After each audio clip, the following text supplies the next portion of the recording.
gonna start by adding some teeth with Mehron Paradise White.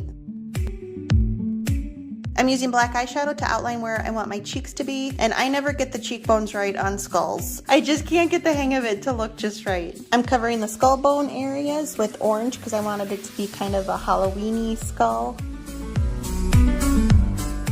Using a Mehron Paradise Black to fill in my nose, cheekbone gaps, and the negative space on my neck. Using a light brown from this Juvia's Place Warrior 2 palette to fill in the edges of my skin to make it look more 3D. And then I'm going back in with a dark brown from that palette just on the edges. I'm also using that brown on the edge where my skin meets the black part on my chest. And then I'm using a dark orange from that palette to start shading the skull. Some of my black paint wasn't dry yet, so when I went to shade on this one part of the skull, I smeared it, and then I thought I'd try fixing it by just covering it with orange paint, and I made it worse. And then I tried cleaning it up with a Q-tip and made it even more worse.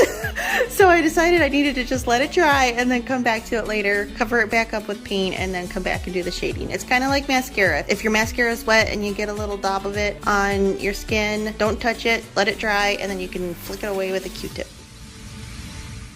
I'm using a gray eyeshadow to add shadows underneath the skin because I want it to look like it's on top of the skull. And I'm also using it to add some shading around my teeth.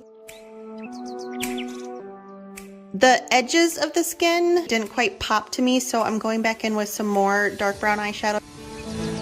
Going back to a gray eyeshadow to add some more shading. I forgot to put bronzer on when I did my eye look, so I'm quickly doing that now. I wanted the skin under my neck to look like I was pulling it back, so I'm adding some skin wrinkles with the brown eyeshadow and then highlighting everything with Mehron Paradise White.